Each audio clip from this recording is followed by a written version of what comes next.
마태복음 1장 18절에서 25절까지의 말씀. 이제 봉독하겠습니다. 하나님의 말씀을 경청하십시오. 예수 그리스도의 나심은 이러하니라. 그의 어머니 마리아가 요셉과 약혼하고 동거하기 전에 성령으로 잉태된 것이 나타났더니 그의 남편 요셉은 의로운 사람이라 그를 드러내지 아니하고 가만히 끊고자 하여 이 일을 생각할 때에 주의 사제가 현몽하여 이르되 다윗의 자손 요셉아, 내 아내 마리아 데려오기를 무서워하지 말라. 그에게 잉태된 자는 성령으로 된 것이라. 아들을 낳으리니 그 이름을 예수라 하라. 이는 그가 자기 백성을 그들의 죄에서 구원할 자이심이라 하니라. 이 모든 일이 된 것은 주께서 선지자로 하신 말씀을 이루려 하심이니 이르시되 보라, 처녀가 잉태하여 아들을 낳을 것이요 그의 이름을 임마누엘이라 하리라 하셨으니 이를 번역한즉 하나님이 우리와 함께 계시다 함이라. 요셉이 잠에서 깨어 일어나 주의 사자의 분부대로 행하여 그의 아내를 데려왔으나 아들을 낳기까지 동침하지 아니하더니 나음의 이름을 예수라 하니라. 아멘. 함께함의 은혜란 제목으로 하나님의 말씀 선포하겠습니다. 불교의 창시자인 고타마 시타르타는 적어도 한 가지 면에서는 확실한 진리를 가르쳐줬습니다. 그는 이 세상에서 일어나는 모든 일들이 고통 때문에 라는 것을 깨달았습니다. 그래서 고통을 제거하면 아름다운 세상이 이루어질 것이라고 믿었습니다. 확실히 이 세상에는 각자의 고통이 있습니다. 학생에게는 공부의 고통이 있습니다. 직장인에게는 노동의 고통이 있습니다. 남편에게는 남편의, 아내에게는 아내의 고통이 있습니다. 이런 개인의 고통도 중요하지만 그보다 더 큰 고통이 있습니다. 바로 공동체에게 닥친 고통입니다. 개인의 고통은 개인이 견디고 이겨내면 됩니다. 하지만 공동체에게 닥친 고통은 개인의 힘으로 어찌할 도리가 없습니다. 그래서 더욱 괴로운 것입니다. 우리 사회가 지금 그런 고통을 겪고 있으니 이해할 수 있지요. 코로나라는 고통을 개인이 해결할 수 없습니다. 개인의 힘으로 해결할 수 없는 공동체의 고통으로 인해 평생을 괴로움 속에서 살다가 간 사람들의 이야기가 성경에 나옵니다. 바로 에스겔 선지자의 이야기입니다. 기원전 583년 남유다 왕국은 바벨론의 손에 의해 멸망당합니다. 바벨론은 유다의 귀족들을 끌고 갔습니다. 열왕기하 24장 14절 15절 말씀입니다. 더욱이 그는 예루살렘의 모든 주민과 관리와 용사 10,000명뿐만 아니라 모든 기술자와 대장장이를 사로잡아 갔다. 그래서 그 땅에는 아주 가난한 사람들 말고는 하나도 남지 않았다. 느부갓네살은 여호야긴 왕을 바벨론으로 사로잡아 갔다. 그의 어머니와 왕비들과 내시들과 그 땅의 고관들을 모두 예루살렘에서 바벨론으로 사로잡아 갔다. 다행히 바벨론은 남의 것을 빼앗는 정복자들이었지만 무자비하게 살해하는 자들은 아니었습니다. 그들은 쓸모있는 사람들, 기술자들, 그리고 반란을 도모할 가능성이 있는 귀족들을 모두 끌고 갔습니다. 그렇게 끌려간 사람들 중 에스겔 선지자가 있었습니다. 그는 젊은 제사장이었습니다. 그런 그에게 하나님의 말씀이 임했습니다. 에스겔서 1장 1절에서 2절 말씀입니다. 때는 제30년 넷째 달 5일이었다. 그때에 내가 포로로 잡혀온 사람들과 함께 그발 강가에 있었다. 나는 하나님이 하늘을 열어 보여주신 환상을 보았다. 여호야긴 왕이 포로로 잡혀온 지 5년째가 되는 그달 5일에 주님께서 바벨로니아 땅의 그발 강가에서 부시의 아들인 나 에스겔 제사장에게 특별히 말씀하셨으며 거기에서 주님의 권능이 나를 사로잡았다. 에스겔이 활동했던 시기는 포로로 끌려갔을 때였습니다. 자기 나라, 자기 고향, 자기 마을, 자기 집에서 살고 있던 자들이 이역만리 타국으로 끌려갔으니 신세가 얼마나 처량할 것이며 마음이 얼마나 힘들었겠습니까? 더구나 이들을 구원해 줄 힘이 있는 자는 전혀 없는 상황입니다. 나라는 망했습니다. 자기들을 끌고 온 자들은 지금 이 세상에서 가장 강한 자들입니다. 우리나라가 일제의 지배를 받을 때 독립운동을 하는 사람들은 미국 등지를 찾아다니며 일제를 쳐부숴달라고 간청했습니다. 우리의 힘으로 이 고통을 해결할 수 없다면 남의 힘이라도 빌려서 처리하는 것이 현명하죠. 하지만 포로로 끌려간 유다 사람들은 그렇게도 할 수 없는 상황이었습니다. 하늘을 쳐다보면 한숨 나오고 땅을 쳐다보면 답답한 상황, 개인으로도 공동체로도 해결할 수 없는 고통의 문제 앞에서 에스겔과 유다 포로 공동체가 있었습니다. 이 구약 성경 에스겔에서는 성경 66권 중 유일하게 자신이 기록한, 자신이 일어난 사건의 연대를 알려주고 있습니다. 에스겔서의 이야기는 기원전 593년 7월 31일에 시작해서 573년 4월 28일까지가 기록되어 있습니다. 에스겔서는 20년 동안 오롯이 포로로 끌려온 상황에서 시작하여 유다 왕국이 완전히 멸망하는 것을 목도하고 포로의 상황에서 끝이 납니다. 큰 고통 중에 있었습니다. 그렇다면 고통의 이야기로만 끝나야 정상일 듯 싶습니다. 희망의 작은 조각조차 보지 못하고 에스겔과 그와 함께한 사람들의 인생은 그곳에서 끝이 났습니다. 그들은 포로로 끌려가서 그곳에서 죽었습니다. 그렇다면 응당 에스겔의 이야기는 희망 없음, 고통 충만으로 끝나야 할 것 같은데 그러지 않았습니다. 하나님께서는 에스겔에게 반드시 이 고통은 끝이 난다는 것을 알려주셨습니다. 에스겔서 37장 25절입니다. 그때에는 내가 내 종 야곱에게 준 땅, 곧 그들의 조상이 살던 땅에서 그들이 살게 될 것이다. 그 땅에서 그들과 그 자자손손이 영원히 거기서 살 것이며 내 종 다윗이 그들의 영원한 왕이 될 것이다. 아멘. 자, 하지만 에스겔이 죽은 후에도 심지어 유다 민족이 포로 생활을 끝내고 고향으로 돌아갔던 그 이후에도 그들은 고통 속에서 살았습니다. 바벨론이 무너지니 페르시아가 그들을 다스렸습니다. 이 페르시아가 무너지니 알렉산더의 헬라 제국이 그들을 다스렸습니다. 헬라 제국이 무너지니 로마가 그들을 다스렸습니다. 개인의 힘으로, 공동체의 힘을 모아도 도저히 해결할 수 없는 거대한 고통이 그들을 짓눌렀습니다. 그러나 유다 민족은 하나님께서 약속하신 그 때를 기다렸습니다. 주님께서 구원자, 기름 부은 자, 왕, 메시아를 보내주셔서 그가 이 고통을 끝내줄 것이다. 그가 우리를 고통에서 구원해 줄 것이다. 그렇게 믿고 기다렸습니다. 무려 600년 가까운 시간 동안 말이죠. 우리나라에 코로나 환자가 발생하고 지금까지 약 10개월 동안 일상이 회복되길 간절히 기다리고 있습니다. 사람들은 이 정도의 경험만으로도 앞으로 우리의 일상이 완전히 바뀔 것으로 이야기합니다. 그렇다면 도무지 오지 않던 그 메시아의 약속을 600년 동안 기다린 사람들은 도대체 어떤 사람들일까요? 아마 그들도 솔직히 안 믿고 안 기다리지 않았을까요? 이것이 그냥 약한 민족의 팔자구나라고 생각하지 않았을까요? 마치 오늘날 예수님께서 다시 오실 것이니 휴거를 준비하자라고 외치는 사람들처럼 메시아가 다시 오실 것을 600년 동안 기다린 사람들은 이상한 사람으로 취급하지 않았을까요? 그러나 그 길고 긴 세월 정말로 하나님의 약속을 기다린 자들이 있었습니다. 수백 년 전 에스겔 선지자와 또 다른 선지자들을 통해서 하신 약속, 이사야 선지자를 통해서 하신 약속을 믿고 기다린 자들이 있었습니다. 성경은 그런 자들을 의로운 자들이라고 불렀습니다. 그리고 오늘 본문의 한 남자도 그런 의로운 자 중 한 명이었습니다. 그는 다윗의 멀고 먼 후손 중 한 명인 요셉이라는 남자였습니다. 본문 19절 상반절입니다. 그의 남편 요셉은 의로운 사람이라.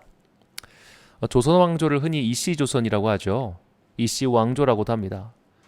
어느 이씨냐면 전주 이씨죠. 전주 이씨의 조상은 통일신라 말기의 관료인 이한이라는 사람입니다. 그의 21대 후손이 태조 이성계입니다. 이렇게 갈라진 전주 이씨의 후손들이 지금 몇 명인지 통계 자료를 보니까 2015년도 통계에 따르면 전국에 있는 전주 이씨성을 가진 분들은 모두 263만 1643명입니다. 시조 이한, 이 통일신라부터 1200년 정도 지나니 이렇게 사람들이 많아졌습니다. 자, 오늘 이야기의 주인공은 요셉, 그 사람은 다윗 때로부터 약 1000년 후 사람입니다. 그렇다면 다윗의 핏줄, 다윗의 후손은 요셉 당시 전국에 최소한 10만 단위는 되었을 겁니다. 다윗의 후손이 굉장히 많은 셈이죠. 그 말인즉 예언의 성취를 믿는 의로운 사람은 오히려 몇 안 되었을 겁니다. 시간이 흐르고 피는 옅어져서 사실 다윗과는 아무런 상관없는 사람들이 전국에 수십만 명은 있었을 텐데 무슨 기름 부은 자이며 무슨 메시아야 라고 다들 코웃음을 쳤을지도 모릅니다. 그러나 요셉은 그런 사람이 아니었습니다. 그렇기 때문에 약혼녀 마리아가 성령으로 잉태했다는 역사상 유일무이한 일을 듣고도 평정을 유지할 수 있었습니다. 본문 20절에서 21절입니다. 요셉이 이렇게 생각하고 있는데 주님의 천사가 꿈에서 그에게 나타나서 말하였다. 다윗의 자손 요셉아, 두려워하지 말고 마리아를 내 아내로 맞아들여라. 그 태중에 있는 아기는 성령으로 말미암은 것이다. 마리아가 아들을 낳을 것이니 너는 그 이름을 예수라고 하여라. 그가 자기 백성을 그들의 죄에서 구원하실 것이다. 아멘. 자, 여자가 혼자서 임신해서 아이를 낳을 것이라는 이야기를 과연 현실에서 누가 믿으려 하겠습니까? 그러나 요셉은 그것을 믿었습니다. 그리고 마리아를 아내로 맞이하여 살았습니다. 이 일은 정말 대단한 일입니다. 돌아가신 하용조 목사님의 이야기입니다. 그분께서 예능교회를 개척하신 후, 처음엔 연예인교회라고 했는데요. 개척하신 후 성경 공부를 할 때 교회에 나온 지 얼마 안 된 남자 성도님께서 이 마리아의 처녀 임신을 격하게 따지셨습니다. 어떻게 여자가 혼자 임신을 하느냐? 그리고 남자가 그것을 어떻게 받아들이겠느냐? 이건 있을 수가 없는 일이다. 이건 거짓말이다. 라고 계속 말을 했습니다. 그러자 그 주장을 옆에서 듣고 있던 코미디언 구봉서 선생님이 이런 말을 하셨다고 합니다. 야, 지 남편이 괜찮다는데 네가 무슨 상관이냐? 우리는 예수님의 탄생 이야기에서 요셉이라는 인물을 등한시하는 경향이 있습니다. 일단 성화부터가 그렇습니다. 많은 성화에서, 특히 가톨릭 전통의 성화에서 요셉은 늙은 남성으로 나옵니다. 생식 기능이 없어서 마리아의 처녀성을 위협하지 않았다는 주장을 위해서입니다. 가톨릭 교리에 따르면 성모 마리아는 평생 처녀로 살다가 죽지 않고 승천하셨습니다. 말도 안 되는 주장이지만 그들은 그것을 믿습니다. 그래서 예수님과 더불어 기도의 중보자 역할을 할 수 있는 인간이면서 인간을 초월한 존재가 마리아입니다. 그런 마리아에게 배필이 있다는 건 있을 수 없는 일이죠. 그래서 요셉은 예전부터 성화에서 잊혀진 존재가 되었습니다. 그러나 요셉은 분명히 예수님 탄생의 두 주역 중 하나입니다. 예수님 탄생을 기록한 복음서는 마태복음과 누가복음입니다. 마태복음과 누가복음을 각각 연극 대본으로 만든다고 하면 마태복음에서 예수님의 어머니 마리아의 대사는 하나도 없습니다. 마태복음에서 천사를 만나고 천사에게 계시를 듣고 행동을 결정하는 모든 역할은 요셉의 몫입니다. 그러나 누가복음은 다릅니다. 누가복음은 반대로 요셉의 대사가 한마디도 없습니다. 마리아가 천사를 만나고 마리아가 응답받아 기도하고 찬양합니다. 하나님께서 한 분 예수님에 대한 4가지 다른 이야기를 성경에 남겨져서 전해주신 이유는 이렇게 한 가지 사건에 대한 다른 관점을 전해주심으로 이야기를 완전히 구성하길 원하시기 때문입니다. 요셉과 마리아는 각각의 역할이 있었습니다. 성모 마리아가 너무나 유명해서 요셉은 잊혀진 자처럼 되었지만 그가 의로운 사람, 즉 하나님 나라의 도래, 이 메시아께서 오실 약속을 600년 동안 계속 믿어온 사람들의 계보에 속하지 않았더라면 이 위대한 이야기는 전해오지 못했을 겁니다. 나라가 망했고 세계 도처에 흩어져서 떠돌이 신세가 되었습니다. 이렇게 철저히 망했으면 그들이 믿는 신앙이 뿌리채 사라질 법도 한데 그렇지 않고 살아남았습니다. 그리고 그 말씀을 믿으며 그 긴 시간을 버텨온 사람들이 있었습니다. 그들은 어떻게 그 약속을 믿고 버틸 수 있었을까요? 우리 교회는 지난달부터 오늘까지 40일 특별 새벽 기도회를 드렸습니다.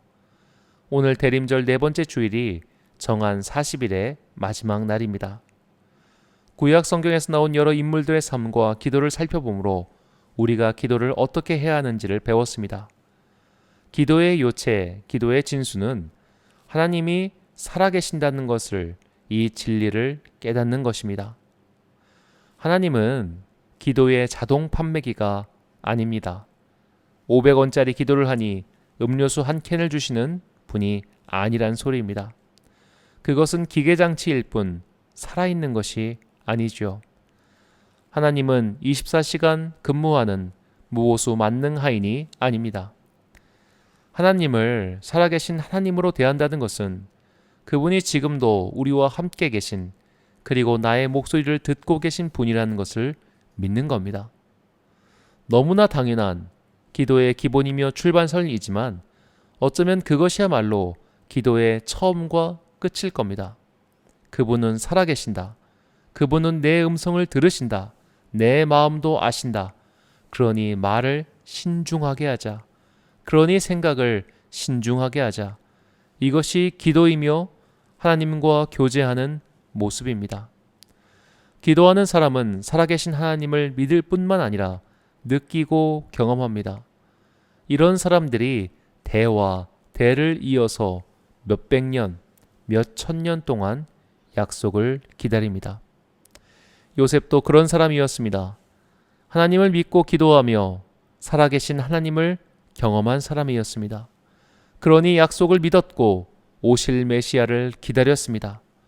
오실 메시아를 기다렸기 때문에 지금 저 여인의 뱃속에 있는 아이가 바로 그 메시아라는 천사의 말을 믿을 수 있었습니다. 이렇게 기도하는 사람들, 약속을 믿고 기다리는 사람들은 하나님께서 함께 하시는 은혜를 베풀어 주십니다. 본문 23절입니다. 보아라, 동정녀가 잉태하여 아들을 낳을 것이니 그의 이름을 임마누엘이라 하라고 할 것이다 하신 말씀을 이루려고 하신 것이다. 임마누엘은 번역하면 하나님이 우리와 함께 계시다는 뜻이다. 아멘. 하나님은 기도하는 자와 함께 하십니다. 하나님은 하나님을 믿는 자와 함께 하십니다. 하나님은 믿고 기도하며 그 약속의 때를 기다리는 자들과 함께 하십니다. 이것이 대림절 네 번째 주일, 주님의 다시 오심을 기다리는 우리에게 주시는 임마누엘의 메시지입니다. 예수님께서 하늘로 올라가신 후 모든 믿는 사람들은 그 약속의 성취를 기다리고 있습니다. 바로 주님께서 이 땅에 다시 오신다는 약속입니다. 사도행전 11장 11절과 요한계시록 22장 20절을 읽겠습니다. 이르되 갈릴리 사람들아 어찌하여 서서 하늘을 쳐다보느냐. 너희 가운데서 하늘로 올려지신 이 예수는 하늘로 가심을 본 그대로 오시리라 하였느니라. 이것들을 증언하신 이가 이르시되 내가 진실로 속히 오리라 하시거늘 아멘. 주 예수여 오시옵소서. 예수님께서 정확하게 언제 십자가에 달려 돌아가셨고 언제 하늘로 올라가셨는지 알 수 없습니다. 다만 예수님 당시 예루살렘을 포함한 유다 지방의 총독이었던 폰티우스 필라투스가 기원 후 26년부터 36년까지 총독으로 근무했기 때문에 이 중에 어느 한 날이라고 할 수 있습니다. 그렇다면 2036년까지 예수님께서 다시 오시지 않는다면 세상의 모든 그리스도인들은 정확히 2000년 넘는 시간 동안 다시 오신다고 하신 그 약속을 기다리는 사람들입니다. 사람은 기다릴 때 1시간은 참을 수 있을 겁니다. 2시간 동안 기다린다면 화가 날 겁니다. 그 이상 안 온다면 약속은 깨진 겁니다. 내일 만나자라고 다시 약속을 잡으면 모를까? 내가 다시 올게 기다려라고 기한도 정해놓지 않고 떠났다면 그 약속을 어떤 사람이 지킬까요?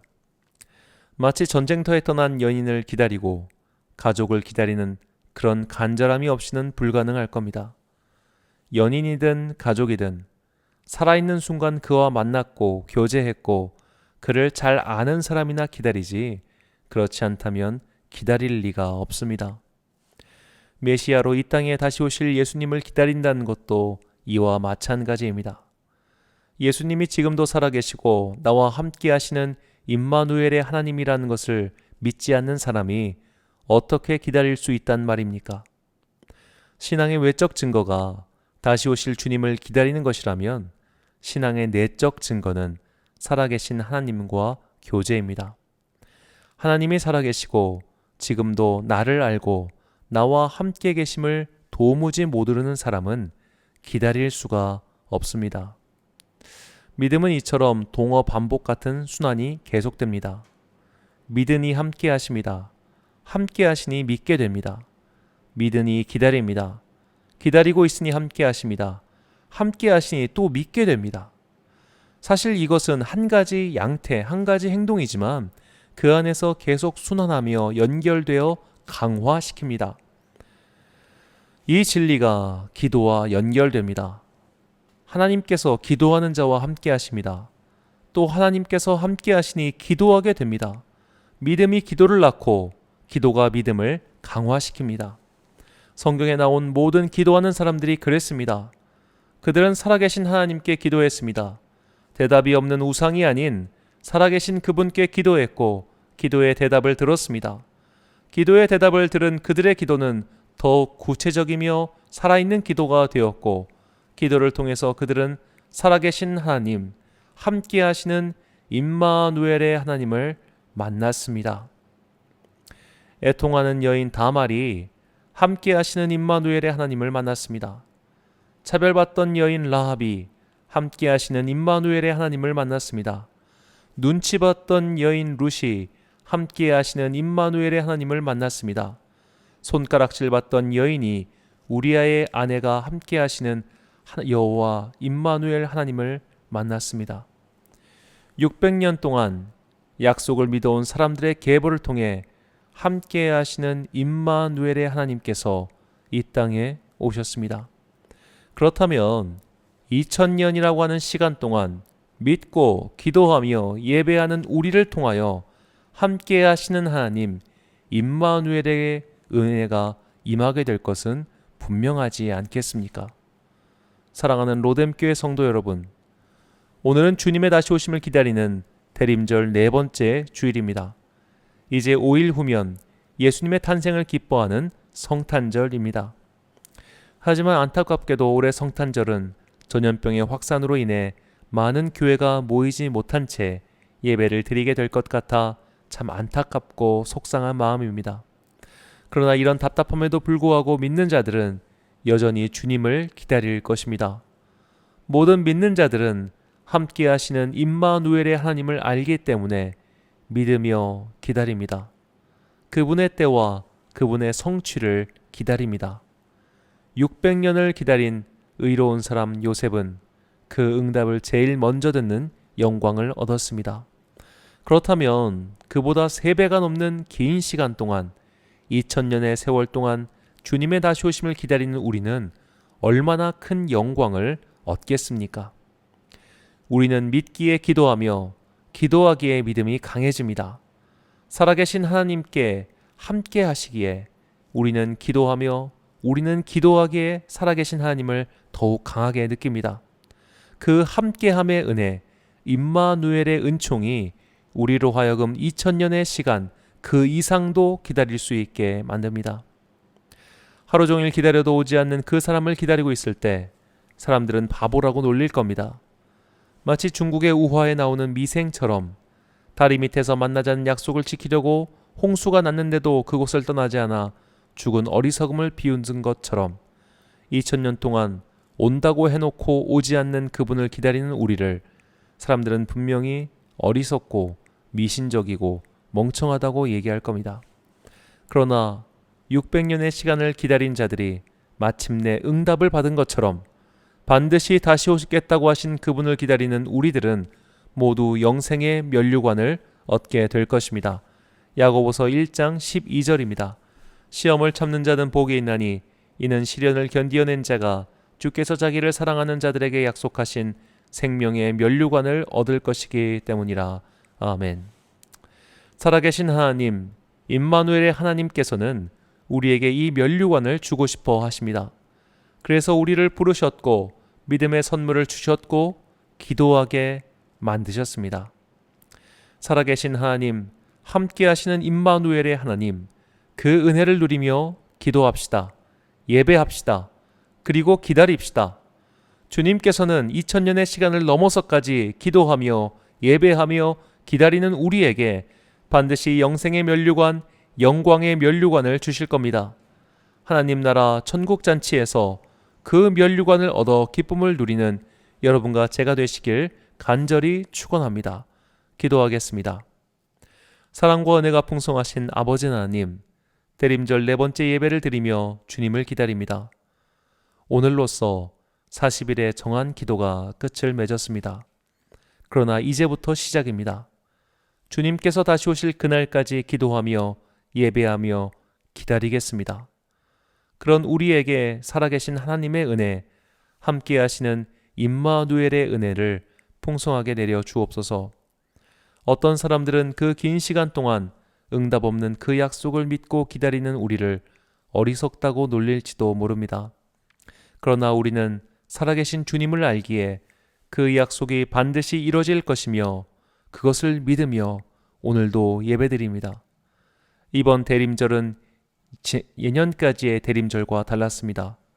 올해 성탄절도 지금까지의 성탄절과 다를 것입니다.